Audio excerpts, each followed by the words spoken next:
Welcome back, whiners, to the Wine About Data podcast, giving you one less thing to whine about. My name is Amanda Lopez. I'm president here at Transform Consulting Group, and today I'm joined with a new guest. Jim, go ahead and introduce yourself. Yeah, hi, I'm Jim Allbaugh. I'm the president and CEO for Carey Services. Great. Thanks, Jim. Well, today we want to talk to you about nonprofit leadership and really how does data help inform leaders of nonprofit organizations and the value of that. And so I'm going to have Jim share a little bit more about his background and then also talk about some of the work that TCG has done most recently in your role with Carey Services. And then really excited to just learn from Jim and the knowledge that he's gained in his years in the industry. So Jim, tell our listeners a little bit more about your work experience at Carey Services, but then also your time in the nonprofit industry. Sure, definitely. So I've been at Carey Services. It'll be 12 years coming up here pretty soon. I have to always start these conversations by saying I was born and raised by a social worker. And so to a certain degree, the rest is history. Yes. I was also born and raised in a church setting. So thinking about mission work in terms of human services has always kind of been literally maybe even in my blood, depending on what you think about how people take career paths. But, so I was born and raised in Anderson, went to the Church of God University there, Anderson University. Studied my Bachelor of Social Work. I got into a little bit of community mental health services at a group home with a population of people that was coming right out of Richmond State Hospital and needing some residential support. I spent a little bit of time there, got into home health care then for 3 years. Back in the day, I say that social work was able to be paid for kind of on a per profession basis. So I was doing depression therapy, anxiety therapy, care coordination, caregiver support, those kinds of things, doing 50, 60 home visits a month, supporting families in their homes, doing a lot of good social work. Some things changed with reimbursement, which I think ties to some of our conversations today. The feds wanted to look at a different way to find their data useful to them. And so I entered into the Area Agency on Aging and Disability, LifeStream Services. And I got into a supervisor role very shortly upon getting there. I said, I kind of like the idea of being in social work, but being able to start to impact policy and vision and speaking my language. And so after a couple of years, I went back and I got my MBA to really kind of give me a business perspective, staying in the social service arena. I stayed there for another 13 years, and this job at Carey Services came open in early 2013. I had already kind of started to look at, how can I use my talents with more vision of impacting a broader policy impact for social services, for a community, for a particular population or group of people. And so I saw that, a couple of attempts at looking for executive director positions. And then in August of 2013, started my work at Carey Services, and I have to say I haven't looked back. That's great. We love serving lots of different folks at Carey Services, and we do make a positive difference. Great. Well, thanks for sharing that, really great background and understanding, because I think a lot of that does frame who we are as leaders today, right? In the vision. And I love that you had that direct service experience, because you really get what it's like to implement programs and work directly with our clients. And that certainly informs leadership. And we're going to talk more about that. But before we get further into our conversation, Jim, let's talk about what are we drinking today? Yeah, I think this is wine. It's wine day. Yes. So we actually have a non-alcoholic drink, which I'm excited about. It's called Toast. And it's a sparkling white tea, cranberry, and ginger. So let's give it a try. Yeah, definitely. See what we think of it. Cheers. Ooh. Yeah, it's got kind of a sweet taste. A little bit of a fruity taste and an undertone. You can taste like the bubbly there, like the carbonation. Yeah, I get a little bit of the tea too. Let me try this again. It's a really good summer drink to have. That really is actually very good. Thank you for finding that. Yeah, absolutely. Well, like we tell all of our winers, we just want you to join us with whatever drink that you have. So whether it's an alcoholic glass of wine, or if it's a non-alcoholic glass of wine or a coffee, just relax, pull up a cup of whatever's in your cup, and let's just have a listen. So Jim, talk a little bit more about Carey Services, and you kind of started to share a little bit about that, but who do you serve? What's the mission of Carey Services? So our mission at Carey Services is turning abilities into opportunities. It's a short phrase, but it's a pretty concentrated phrase when you think about the impact that we're really making in our community. So we're turning abilities into opportunities, whether or not that's children and families in our early Head Start program, where we're really helping to impact family, kind of the family unit in total, but really working to get kids on a school readiness track. And so thinking about all of the things we have to do to make sure that we're getting families set up in the right way, and then working with kids in really an evidence-based approach. A lot of people don't understand that early Head Start really isn't daycare. It's an evidence-based, curriculum-based approach to helping those kiddos to get to the next level. And so we do that. And, a lot of people think of Carey Services as only a disability services organization, but I consider that early intervention is part of the disability service network. And so we're able to impact our communities in some big ways by thinking about more kiddos getting on the right track to being school ready, and the family members being able to follow along to really be school ready. And then Carey Services, we have a pretty wide array of support services for people with disabilities. Primarily, we think of individuals with intellectual and developmental disabilities. So think about people like autism, that might have autism, that might have Down syndrome, cerebral palsy. Those are the folks that we primarily are serving in the majority of our supportive services. So we have day service programs. We provide activities of daily living training, job and work training in Grant County and in Wabash County and Blackford and in Madison County. We have a pretty wide array of residential supports that we do in Grant and Wabash counties here in Indiana. And just thinking about anything that we can do to help steer people towards increased independence and really giving that ability and opportunity is what we're about. Yeah, that's great.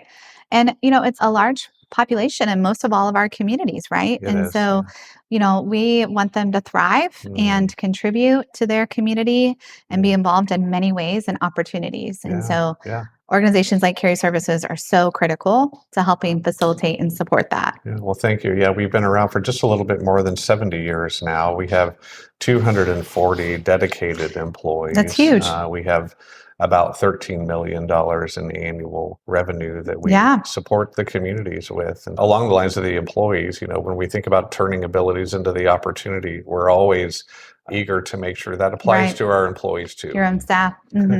Absolutely. Well, we've had the opportunity to work together on a couple of projects here. I mean, we are next door neighbors by county, so we certainly love supporting organizations in our own backyard, so to speak. But some of the projects we've, been able to partner with, most recently, we have a new research study that we just released. So we'll talk a little bit about that later, but love the opportunity to collaborate in that way. But a couple of years ago, we worked on a project helping really support your staff and just the whole organization becoming a trauma-informed agency. And so that was really exciting and something that's just been now integrated within Carey Services. Yeah, that's right. So we kind of went on a journey shortly after COVID to really get an understanding as to how to better support a primary group of our employees. So I mentioned we have 240 employees, about 150 of them are direct support professionals. So they're really the ones out providing the care for the individuals that need that kind of an impact in the community.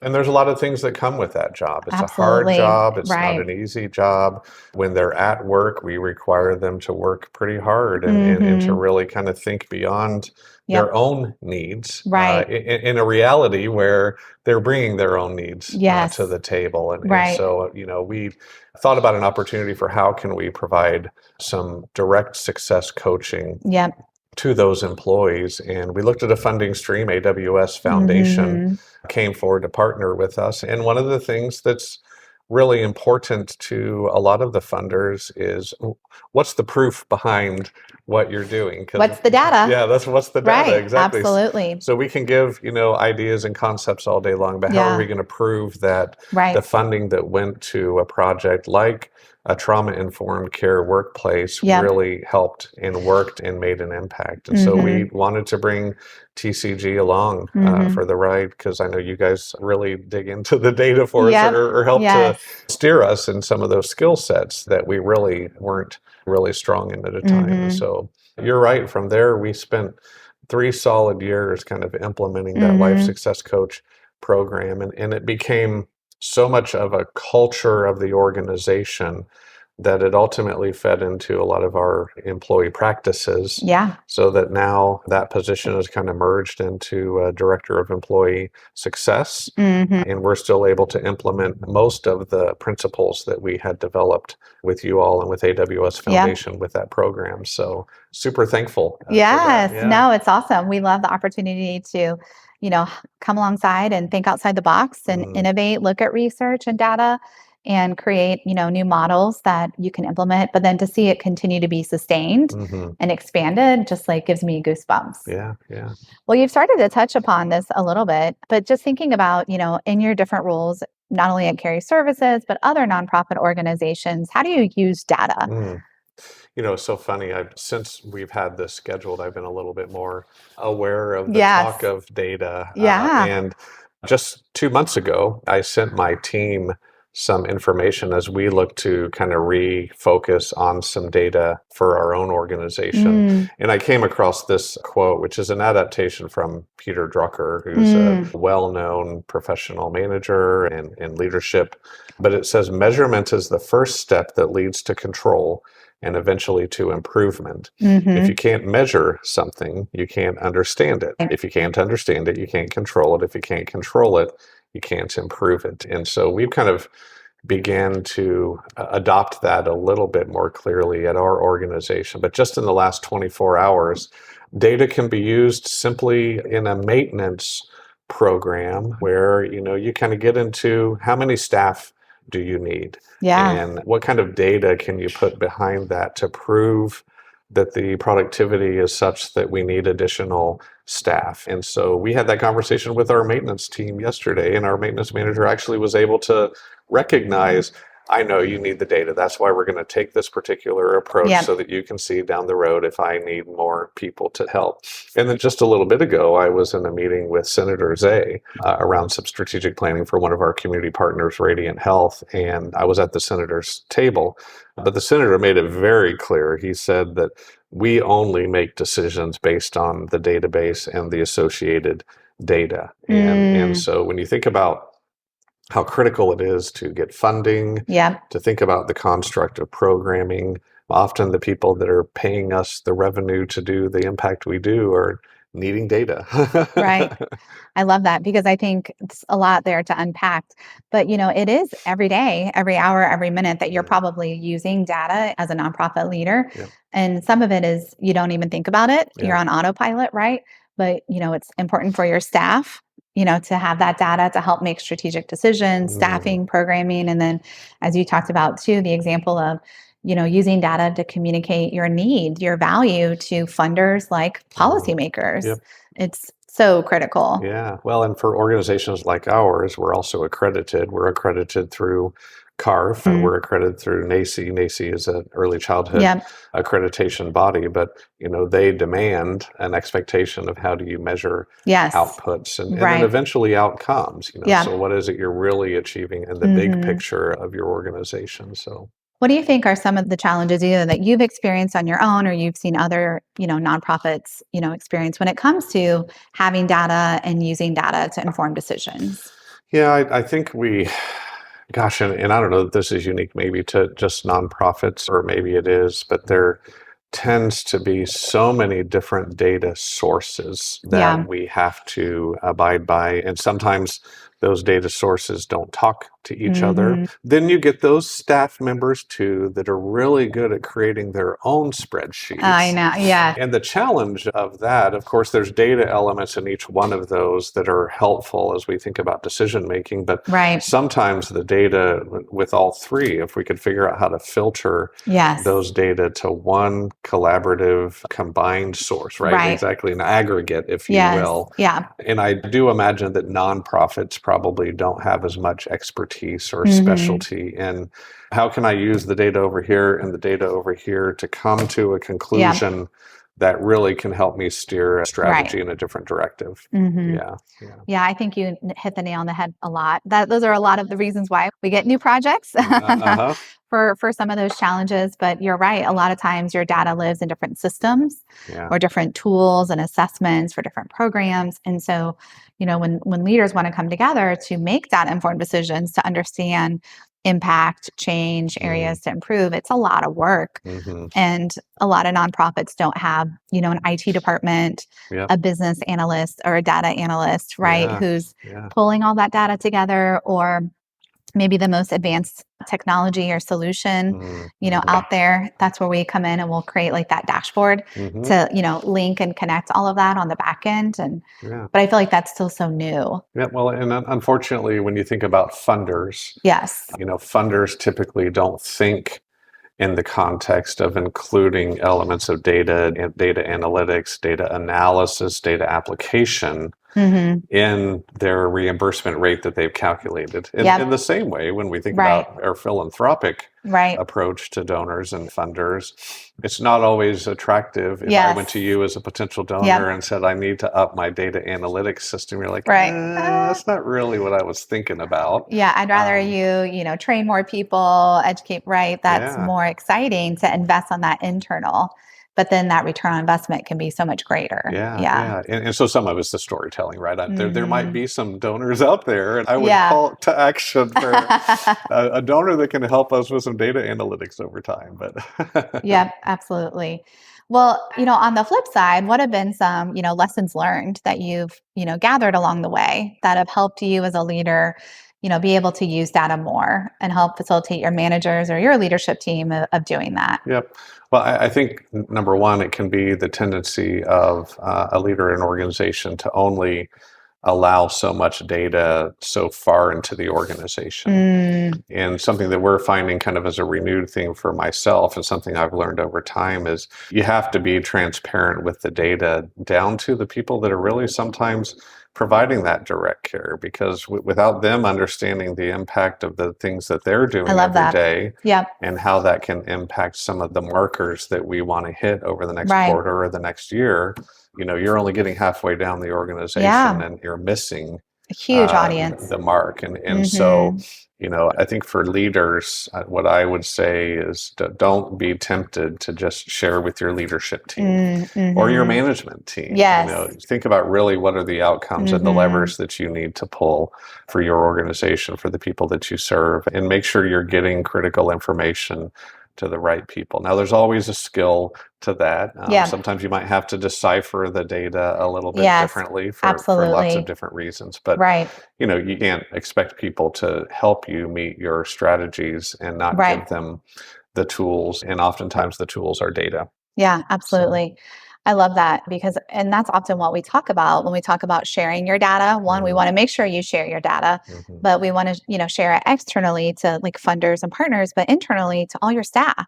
It can give so much validation and affirmation for those frontline staff if they see, hey, what we are doing matters and it is making a difference, right? Absolutely. Or if we're not meeting our mark, here's why we're changing things. We're not just doing a new training or a new procedure. It's like there's backup, there's evidence for that. Much more these days, folks want to know the why. And the why is very often inherent in the data. And as I think about our organization moving forward, we're going to be pressured even more with providing data and impact of the people that we're serving and the people we employ as they think about, are they going to put value-based kinds of dynamics into our contracts and our funding? So our organization is doing a lot of prep around that anyway to kind of build our acumen, if that's you will. great. I call it your like data muscle. Yeah, that's Yeah, right. but it's a skill. And it can be unfamiliar to people. So Right. you just talk about data. Like I said, knowing that I was coming here, all of a sudden data even Your became antennas up more. more top of mind. Right. Well, one of the things that I talked about earlier that I wanted to make sure we spend some time talking about is this new study that we just completed for Yeah. Carey Services. So, we did a Grant County transportation study, but Carey Services really issued it. And first, maybe tell the listeners, like, what prompted you to do the study? You're not necessarily in the transportation business. I mean, you are. Yeah. But, what was the rationale for doing the study? Yeah, well, and I might even just talk briefly about childcare.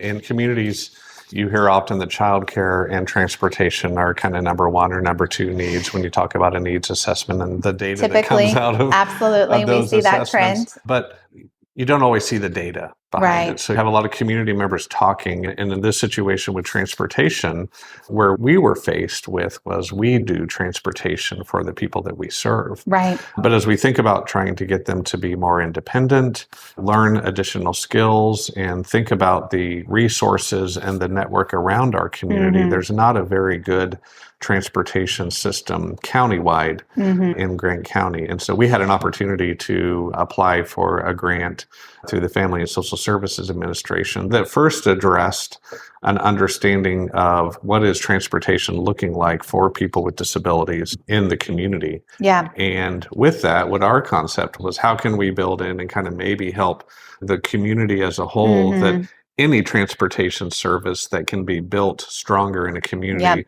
supports everybody. Absolutely. Including people with disabilities. And our vision statement, we're here to create a world where all people are empowered and equally valued in the community. So being able to influence a community to build a larger transportation infrastructure only helps to support people with disabilities to a greater degree. So we wanted to take this study on. And again, I've heard the community talked about a need for more transportation. Right. I myself have said that publicly, but I've not had data. Had the data to back it up. Doggone it, we keep talking data here. Yep. And so we did. We knew to go to you all. And we knew that kind of the childcare side of what you all were doing with the study in the same community just really aligned well as well. And so for us to be able to have a study now that we can present to policymakers that's something more than Jim just saying it or anybody else in the community that's just speaking it. Right. This report now is about data. And I have to tell you, I'm excited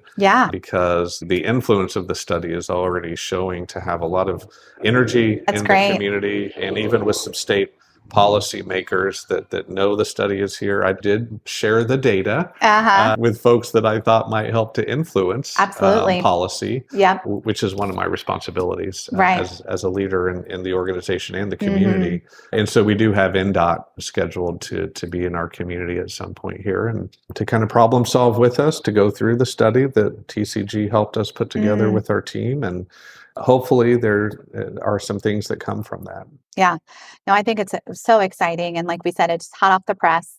So we will link it in the show notes so others can take a look at that and some of the other resources that we've talked about.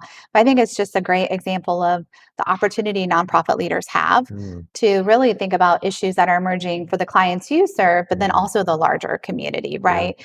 And that your opportunity isn't just to support only your clients, but like the collective community.